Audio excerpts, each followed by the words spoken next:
l'accélération du déconfinement, pas pour tout le monde. En Outre-mer, la situation de la Guyane est de plus en plus inquiétante. Depuis la fin du confinement, la propagation du virus s'est accélérée sur ce territoire français, limitrophe avec le Brésil, l'un des pays les plus touchés. Anne-Christine Roth avec nos équipes de Guyane à Première.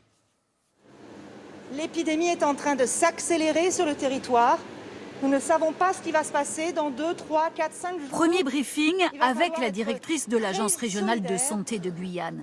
Ces médecins, infirmiers de la réserve sanitaire arrivent de métropole en renfort contre le Covid-19. J'ai tenu à faire appel à la réserve sanitaire avant que la limite ne soit atteinte pour envoyer un message très fort aux soignants, que nous sommes avec eux, que nous venons les renforcer, qu'il faut tenir, que oui, on va traverser des moments très difficiles. L'inquiétude face à une épidémie qui ici s'accélère depuis le déconfinement. 917 cas recensés hier, 6 fois plus qu'à la mi-mai et déjà 2 décès à déplorer. Si les premiers foyers se sont déclarés près de la frontière avec le Brésil, l'épidémie a depuis essaimé. 7 clusters ont été identifiés. Le plus important se trouve ici, dans ce quartier de Rémire-Montjoly, près de Cayenne. C'est une fête qui en serait à l'origine. Le quartier a été mis en quarantaine. Il faut comprendre tous les types de précautions, il faut comprendre. Parce qu'à chaque fois, ça monte les cas et puis on commence à avoir peur.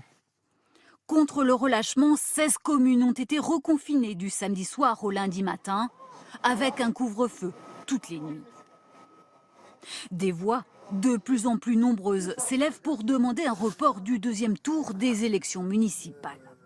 Quand on va déplacer des personnes dans les bureaux de vote, on permet une propagation indirecte du virus. Donc aujourd'hui, c'est une position de responsabilité qui vise à protéger et à sécuriser la population. Report ou non, avant de se prononcer, le gouvernement attend l'avis du conseil scientifique prévu ce dimanche. Et le Brésil, nouvel épicentre de l'épidémie avec plus de 40 000 morts et près de 800 000 cas confirmés. Regardez cette image à la fois glaçante et symbolique. La plage de Copacabana à Rio de Janeiro, transformée en cimetière, 100 croix ont été plantées dans le sable par une ONG pour rendre hommage aux milliers de Brésiliens morts du Covid-19 et dénoncer l'incompétence des pouvoirs publics face à cette pandémie. Le président Jair Bolsonaro ne cesse, lui, de minimiser l'ampleur de la pandémie, qualifiant le Covid-19 de petite grippe. Et il continue d'ailleurs d'encourager la reprise des activités économiques.